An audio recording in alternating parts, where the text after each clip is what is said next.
ചാലക്കുടി അതിരപ്പള്ളി വെറ്റിലപ്പാറയിൽ നിയന്ത്രണം വിട്ട കാർ ഡിവൈഡറിലിടിച്ച് അപകടമുണ്ടായി. ഇടിയുടെ ആഘാതത്തിൽ കാറിന് തീപിടിച്ചു. കാറിൽ ഉണ്ടായിരുന്നവരെ നാട്ടുകാർ ആശുപത്രിയിൽ എത്തിക്കാൻ കഴിഞ്ഞുവെന്നാണ് വിവരം. അതിന്റെ ദൃശ്യമാദ്യം നമുക്കൊന്ന് പോയി നോക്കിക്കാണാം.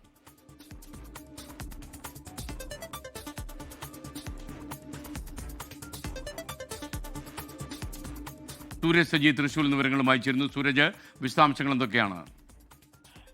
ഇന്ന് വൈകുന്നേരം 6:30 ഈ അതിരപ്പള്ളി വെറ്റിലപ്പാറ സിൽവർ സ്റ്റോമിന് സമീപം ഈ വാഹനാപകടം ഉണ്ടാകുന്നത്. അവിടെ ഈ ഡിവൈഡറിൽ വാഹനം ഇടിച്ച് ഈ അതിനകത്തുണ്ടായിരുന്ന യാത്രക്കാർക്ക് പരിക്കേൽക്കുകയായിരുന്നു. പെട്ടെന്ന് ഇതിനകത്തുണ്ടായിരുന്ന ആളുകളെ ഈ നാട്ടുകാരെല്ലാം ചേർന്ന് പുറത്തെടുത്തു. പക്ഷേ ഈ വാഹനം ഈ റോഡിലൂടെ ഉരഞ്ഞതിനെ തുടർന്ന് തൊട്ടു പിന്നാലെ ഈ വാഹനത്തിന് തീപിടിക്കുകയായിരുന്നു. ഈ നാട്ടുകാരെത്തിയാണ് ഈ തീയൊക്കെ അണച്ചത്. എന്തായാലും ഈ പരിക്കേറ്റ ആളുകളെ തൃശ്ശൂരിൽ തന്നെ വിവിധ ആശുപത്രികളിൽ പ്രവേശിപ്പിച്ചിട്ടുണ്ട്. പലരെയും ഈ അപ്പോളോ ആശുപത്രിയിലാണ്, അങ്കമാലിക്കടുത്ത് അപ്പോളോ ആശുപത്രിയിലാണ് പ്രവേശിപ്പിച്ചിട്ടുള്ളത്. ഈ വാഹനം ഓടിച്ചിരുന്നത് മണ്ണൂത്തി SI ആയിട്ടുള്ള ജയേഷ് കുമാർ ആണ് എന്നുള്ളതാണ് നമുക്ക് പ്രാഥമികമായി ലഭിക്കുന്ന വിവരം. എന്തായാലും ജയേഷ് കുമാറിനും കുടുംബാംഗങ്ങൾക്കുമാണ് പരിക്കേറ്റിട്ടുള്ളത്. ഈ പരിക്ക് ഗുരുതരമല്ല എന്നുള്ളതാണ് നമുക്ക് അവിടെ നിന്ന് ലഭിക്കുന്ന വിവരം.